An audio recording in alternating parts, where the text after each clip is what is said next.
Plamenjača je jedan od najvećih neprijatelja paradajza i krompira, bolest koja u samo nekoliko dana može uništiti sav trud u vrtu, a često zaboravljamo da rješenja za mnoge probleme ne dolaze iz trgovine, već iz vlastitog doma.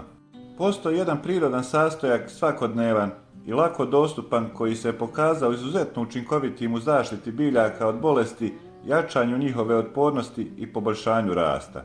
Možda niste znali, ali mlijeko nije korisno samo u prehrani, već i u vrtu. Ovaj prirodni proizvod može biti odličan saveznik u zaštiti biljaka od bolesti i štetočina, ali i kao dodatno gnojivo koje poboljšava rast i otpornost povrća. Mlijeko sadrži brojne hranjive tvari koje koriste biljkama za uspješan rast i razvoj. Na površini listova mlijeko stvara tanki zaštitni sloj koji otežava prodiranje patogenih mikroorganizama.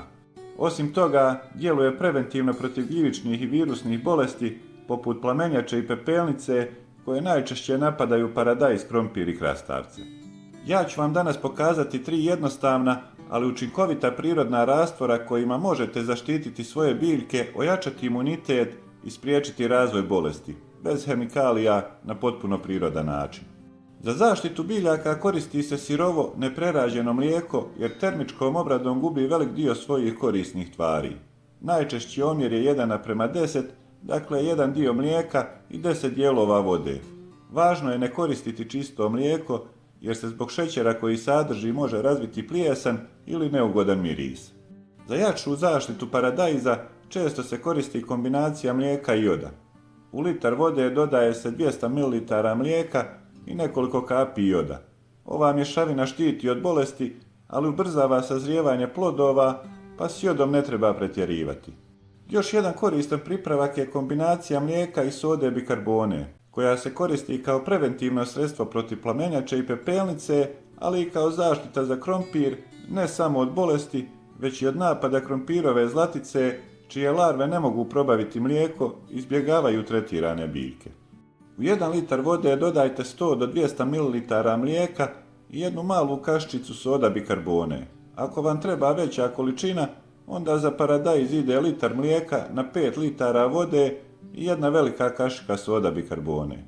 Mlijeko sadrži kalcij koji smanjuje osjetljivost na bolesti i omogućuje bolju apsorpciju hranjivih tvari. Također, laktoza stvara zaštitni sloj na listovima koji spriječava razvoj patogena. Soda bikarbona s druge strane podiže pH vrijednost na površini lista, stvarajući nepovoljno okruženje za razvoj bolesti. Ako imate problema s bijelom leptirastom uši, odnosno bijelom ušicom, možete isprobati još jedan jednostavan pripravak, ovaj put od kiselog mlijeka i brašna.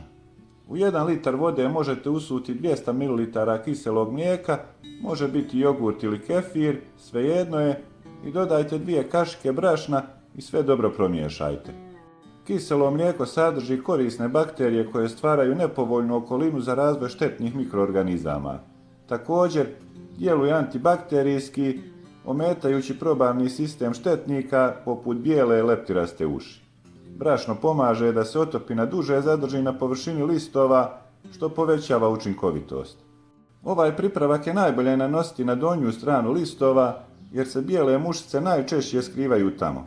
Koristite ga svakih 5 do 7 dana dok ne primijetite poboljšanje. Mlijeko je jednostavno, prirodno i lako dostupno rješenje za mnoge vrtne probleme. Uz pravilnu upotrebu može znatno smanjiti potrebu za hemijskim sredstvima i pomoći vašem povrću da bude zdravije, otpornije i plodnije. Za ovaj video toliko, do sljedećeg, lijep pozdrav!